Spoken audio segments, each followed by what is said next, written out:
This is the Fluid Jobs podcast, where motorsport professionals share their journeys and offer actionable advice for breaking into and advancing in the competitive world of motorsport. In today's podcast, I talk with Chris Blair, Vice President of Worldwide Technology Raceway, the only track in North America that hosts the NHRA, NASCAR and IndyCar races. If you're interested in a career at a top racing venue, this episode is packed with value. Chris shares his journey in motorsport and offers key advice on breaking into the industry, emphasizing networking, maintaining a positive attitude, and respecting the sport. Hi Chris, thank you very much for joining me. First of all, can you give us a brief overview of Worldwide Technology Raceway and your role within it? Well, the best way to describe Worldwide Technology Raceway is it's the only track on the planet that hosts NHRA, NASCAR, and IndyCar that's currently doing that. So we're very unique in that aspect. And in addition, we also have some great events such as Formula Drift, and Trans Am is actually on the track right now as we speak. So we're a very, very unique track with so many racing surfaces. Fantastic. And what's your role there, Chris? I'm the executive vice president and general manager. Some people just refer to me as the promoter of the track. So basically responsible for all of the day-to-day operations and everything that we're doing in the world of business. I work closely with Curtis Francois, the track owner. Curtis kind of takes the high-level business approach, and I'm here managing all the folks that make it happen on a daily basis. You're making everything happen at the track there. It sounds like you're very busy with lots of different race series. I'd love to come and have a look at some more. I actually raced in the US for a couple of years. I did Indy Lights. So that was a lot of fun. But can you first of all share your journey into your current position and how you've kind of managed to rise through the ranks? Well, you'd have to get in the Wayback Machine and go way back, because the only job I've ever really had has been in the world of racing. Started while I was in college. I was a student, actually in high school. I was working for my local newspaper covering my local short track, which was a little racetrack in Kentucky. From there, I discovered that I not only got paid to go to the races, I was getting in free, and it was for me, the greatest thing you could ever imagine. So from there, I worked my way through college as a racing journalist, writing for publications such as Stock Car Racing Magazine and Open Wheel, as well as a lot of regional publications. And that just kind of transitioned into an opportunity to do some event promotion. I was traveling around the country, seeing so many different racetracks and the way they were doing things. And when some local promoters needed some assistance, I jumped in, and from there it took off. So that eventually led to my role in creating and building a track in Kentucky that operated for a few years, and then from there I moved on to the company that is now Feld Motorsports. At the time, it was SRO Motorsports, which produces Supercross, Monster Jam, air shows, truck and tractor pulling. So I was living on the road producing shows every week at some of the biggest stadiums and arenas across the United States. After a couple of years of doing that, I went to work for the National Hot Rod Association, the NHRA, in the role of Northwest Division Director. So I had all of Western Canada and the Pacific Northwest as my area where I oversaw the operations and sanctioning of 19 racetracks. And then in 2001, an opportunity presented itself at Las Vegas Motor Speedway. So I moved there to become the VP of Racing Operations, where I oversaw numerous racetracks, the strip at Las Vegas Motor Speedway, the drag strip, as well as the dirt track, the short track, the bull ring, several road courses, and also just involved in a lot of the special projects that took place in the production of some large-scale NASCAR Cup races. Then just happened to run into Curtis Francois, the owner of this track. At the time, it was Gateway.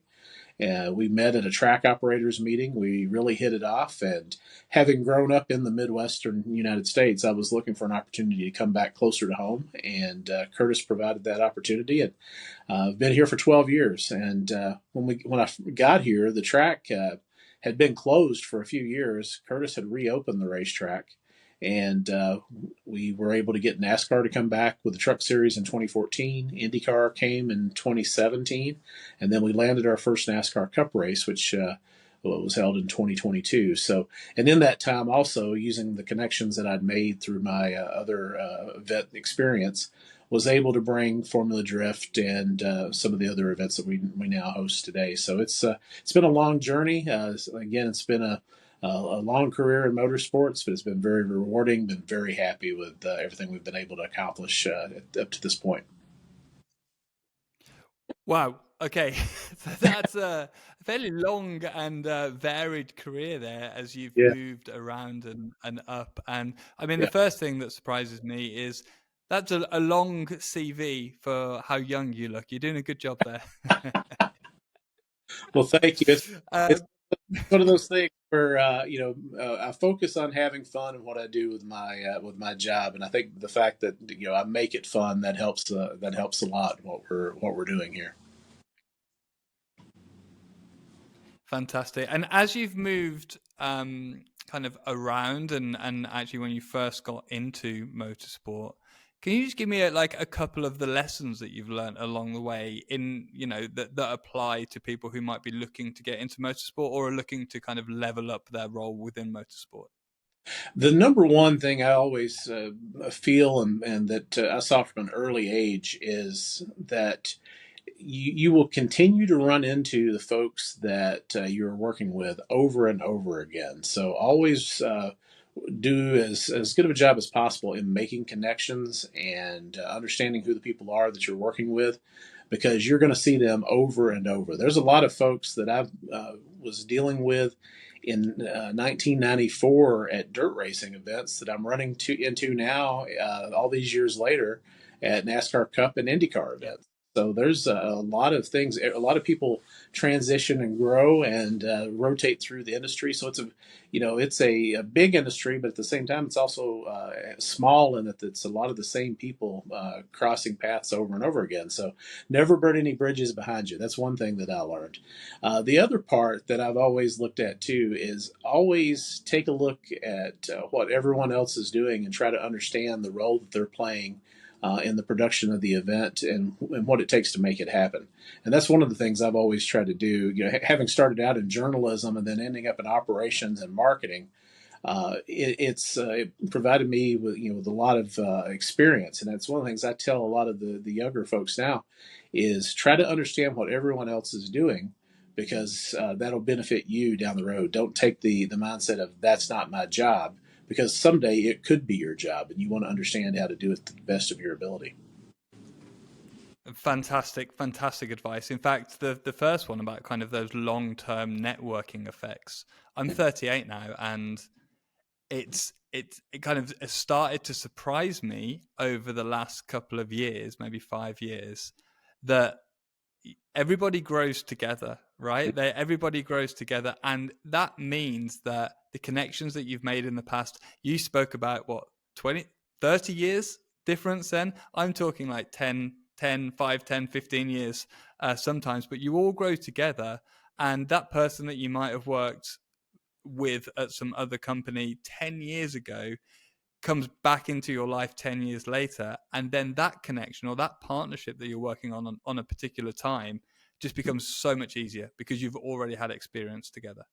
Yeah, and that's one of the things too is making sure that you stand by your word and you deliver on the promises that you make. Because the folks who do that, their career will continue. And if someone's been in this business for 20 or 30 years, it's because they've been reliable, and folks can count on them to stand by their word and get the job done. And those who don't usually disappear pretty quick. So you always take notes and remember who took care of you, and always try to do the best you can to deliver to them. Yeah, that's fantastic advice, and reputation is everything if you're looking at Mm-hmm. at your career in the long term. So thank you for sharing that, Chris. So back to the Raceway. Yeah. What kinds of roles do you have at the Raceway? What does the staff look like? It's so unique here because we're still relatively, even though we have all the biggest events, we're still a relatively small operation. We're around 30 full-time employees here at this track, compared to when I was working at Las Vegas Motor Speedway. It was much bigger, mainly because the season was a lot longer out in Las Vegas. They could operate pretty much year round. Had a lot of tourism and other added events that came in. But we do everything as much as possible. We do in house, whether it's marketing, public relations, uh, our ticket sales team, our sponsorship sales team, the organization that we have, our maintenance and facilities department is very strong. We have the Gateway Kartplex, which requires that we maintain a fleet of, I believe we were at 24 arrive and drive go karts, as well as we're a distributor for Margay racing carts. So having the folks that have the technical ability to get carts ready and to sell to the consumers, or to keep the carts operating on a regular basis. So we have a little bit of everything. If there's an opportunity for a career in motorsports, we have it. In addition to some of the vehicles that we have here on site.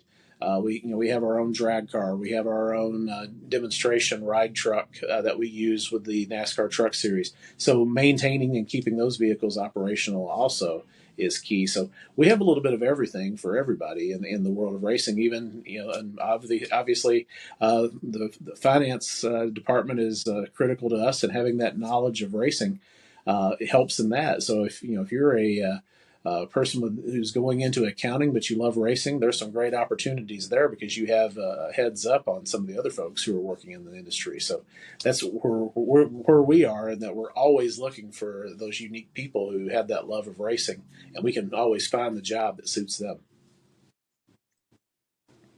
That's great. So you're looking for the kind of passionate people around motorsport already, but just kind of in addition to that fact, during the application process for one of your particular roles, what are some ways in which candidates can stand out from the crowd? Because I'm sure you guys are a well-known establishment. I'm sure you get plenty of applications. How can they stand out and be different and actually come across in a great way? One of the main things is attitude. I always say 90% of your success is your attitude, and 10% is the work ethic. So as long as someone has the right attitude, that helps them go a long way. Um, I've just noticing we've had 3 new hires here recently, and on 2 of the 3, the very first thing that they said in the interview process was that they've been to the racetrack before. Their family member is a former racer. Those things stand out because they already go in knowing what we do. So we don't have to really explain what we do because they already have that knowledge. And it's kind of funny. I was having a conversation with one individual who'd been an intern at another venue in another sports related field, and they said that when they were talking to the head of HR about a possible job, the fact that they were a big racing fan with that organization hurt them, because they said, we're afraid you're going to be thinking with your heart and not your head. And when I said that, I said, this is the exact opposite of our philosophy, because if you love something as much as I love racing, as much as 90% of our staff loves racing, you're willing to go the extra effort. You're going to put more into it. You're going to stay abreast of what's going on and the trends, and you're going to have that knowledge. For the majority of our staff, when they're not here working on racing, they're probably at home watching a race on TV, or they're watching podcasts about racing, because that's what they love. You have to eat, sleep, and breathe it. And so that's one of the things that we look at, is making sure it's somebody we can get along with, that they have to fit into our culture. We're pretty casual and laid back. We have our own office dog, Stanley, the office dog, who just keeps things lighthearted here in the office. But at the same time, having that willingness to get out and work hard because you love racing, that goes a long way. And that's one of the keys to success, in addition to that knowledge of what's happening.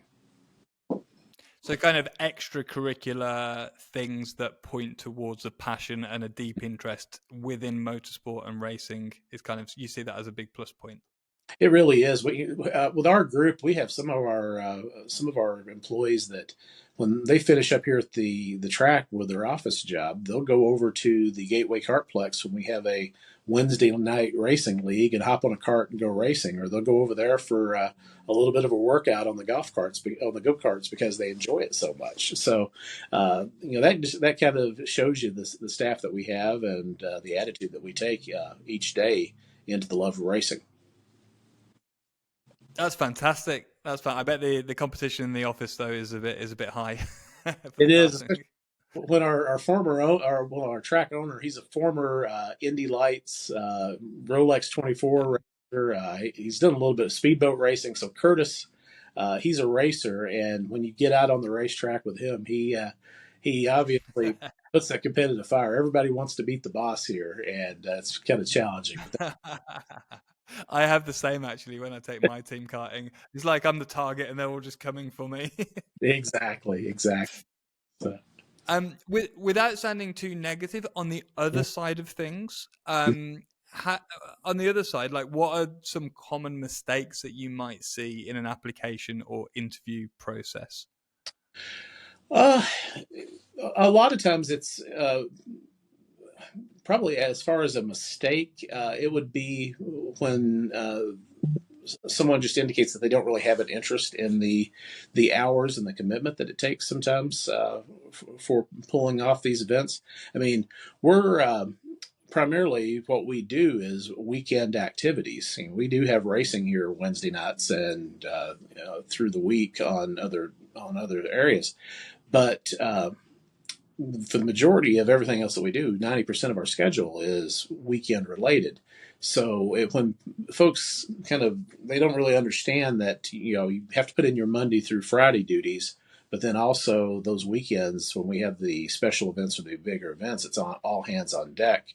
A lot of folks, if they bring up that they just don't have an interest in that sort of a lifestyle, that is kind of an immediate turnoff.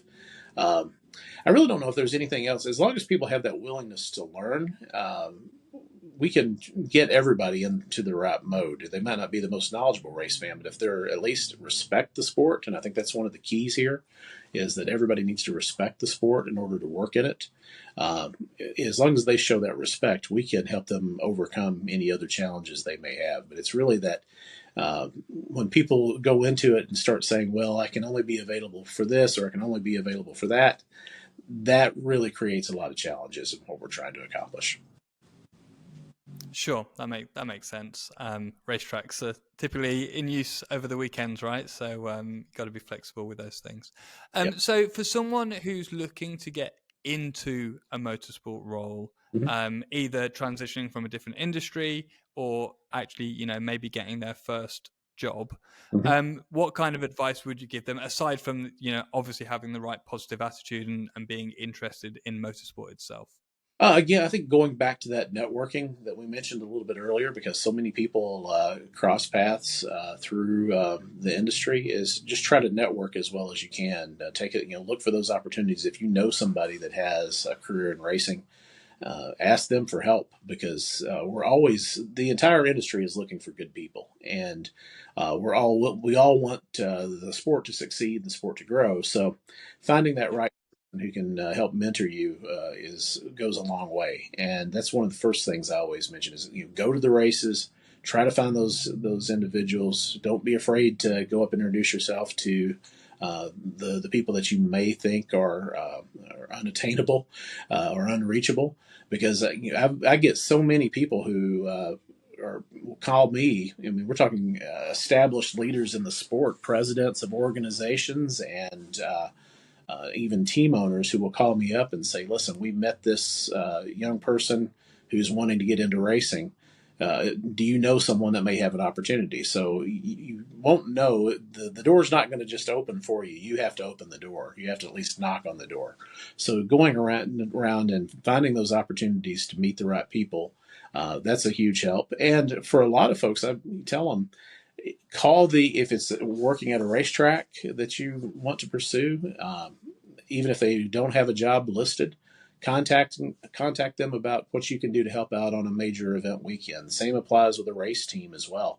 I know a lot of people that have advanced all the way up into team president roles who started out as a kid in college or in high school who was sweeping the floors of a shop. So you got to be willing to take whatever job is out there.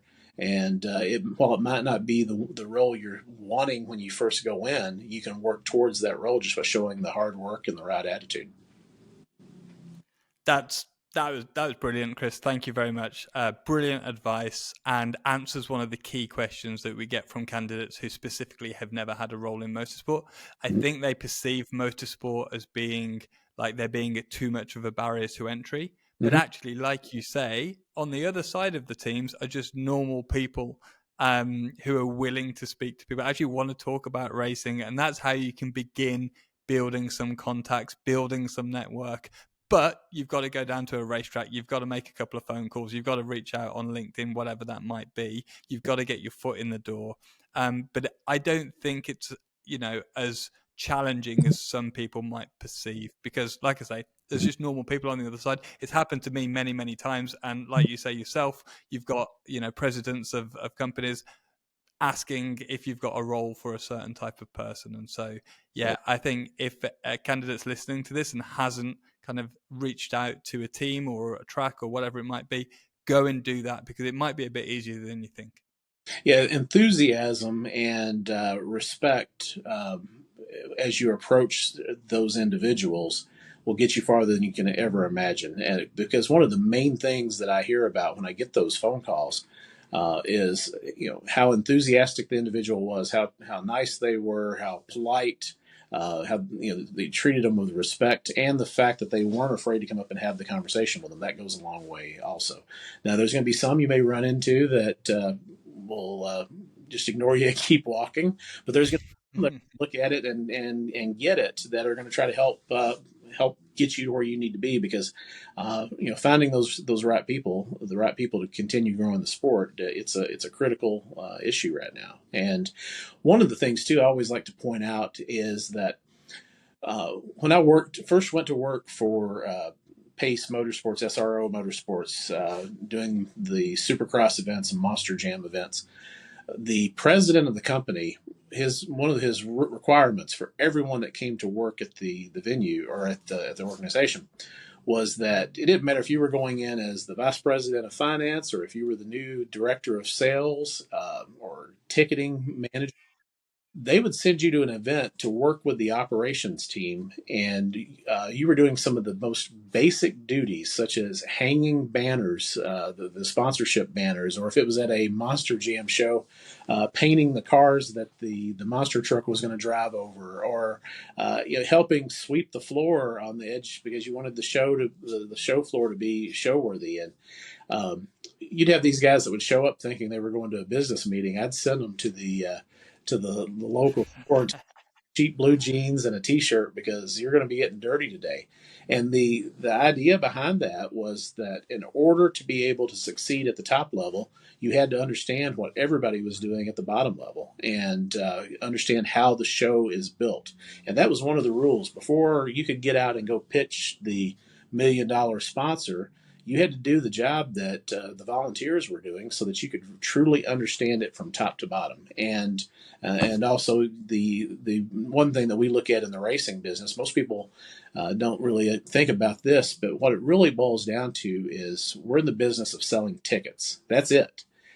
Selling tickets is the number one priority. And in our business, everything we do when we're making financial decisions, we always question, how many tickets is it going to take to cover the cost of this, and what's the reward going to be? So understanding how tickets are sold and what fans want is also very critical also. So that's another one of those areas that with our organization, we make everybody work the operations. I've carried that along with me now for almost 30 years, is in order to get in here, you have to do the operations job before you can move into the other job. And you also have to learn how to sell tickets, because that's what it all boils down to. And those are the fundamentals of having a career in motorsports, at least on the event side. Brilliant, Chris. Again, that was fantastic. So get your hands dirty, get stuck in, and don't be afraid of those things. I think that's great learning, of course, whatever role you're going into as well. Mm-hmm. Brilliant. Thank you so much. I really appreciate that. If people want to find out more about Worldwide Technology Raceway or yourself, Chris, where should they go? Just go to WWTRaceway.com. That's our website. Our social media handles are almost always at WWT Raceway.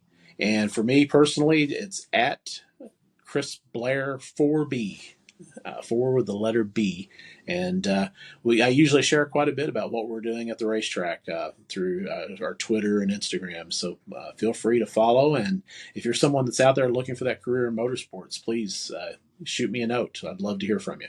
Brilliant, Chris. Thank you very much for your time. Really appreciate it, and catch you soon. All right, thank you so much.